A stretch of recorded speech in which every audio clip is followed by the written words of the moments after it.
My shift was long, and I was just trying to finish it. All I had to do was hand over a box and get a signature. The address led me to a service entrance, a side gate to a house that was buzzing with life music, laughter, the clinking of glasses. Someone in a uniform waved me through a hallway. Another pointed me upstairs. I just kept moving, deliver, confirm, leave. That's the job. I knocked on a half-open door and stepped inside.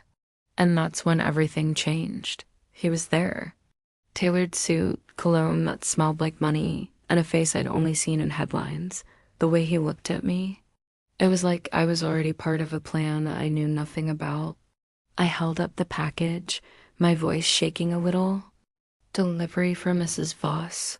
He stepped closer, and I felt a knot of dread tighten in my stomach. I said, no. I said, I'm working. I said, please.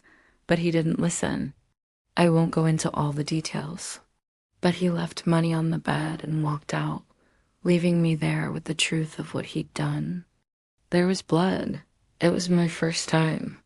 I somehow made my way down the back stairs, my body trembling, the box still in my hands. I had to finish the delivery. I had to keep my job. Standing on the sidewalk later, I just whispered, God, I don't understand. Please don't leave me. Weeks later, in a grocery store restroom, 2 pink lines on a pregnancy test answered a question I was too scared to ask. Fear was my first reaction. But then something else rose up inside me, a fierce, protective love for this tiny life, the size of a seed. I said out loud to myself, I will not abandon you. And I meant it for my baby and for my faith. I kept working until my uniform couldn't hide my growing belly. My manager pulled me aside. We can't keep you on like this. Just like that, I was out of a job. I packed my locker and walked out into a city that suddenly felt vast and unforgiving. Rent was due. The shelters were often full by the time I got there. I learned which food banks were kindest and which parks were safest after dark. I whispered psalms to myself to keep the fear at bay. The night my labor started, I had spent the day begging for odd jobs. I was late to the shelter. Full, the woman at the desk said, and the word felt like a door slamming shut. A wave of pain crashed over me, and I collapsed onto the steps, wrapping my arms around my belly.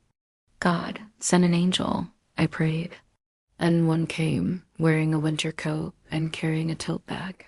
She was a midwife on her way home. She knelt beside me and said the most beautiful words I had ever heard. They got you. She coached me through the pain, right there on the cold steps. My son was born with a cry that seemed to split the night wide open. She wrapped him in her sweater and let me hold him to my chest. For a week, I stayed in her apartment. She made me tea and let me take hot showers. She offered me a home, but I was so used to being alone, I was scared to need anyone that much. I thanked her, kissed my baby's head, and walked back out into the city, armed with nothing but a backpack and a prayer. For a long time, I thought about finding him, the man who didn't listen. Some days I wanted to scream at him. Other days, I just wanted help. But courage is a muscle you have to build. One morning, mine felt strong enough. I took my son and went back to that house. I rang the bell. Security told me to leave, their eyes dismissing me as just another problem. I was about to turn away, the shame burning hot in my cheeks, when the gate opened.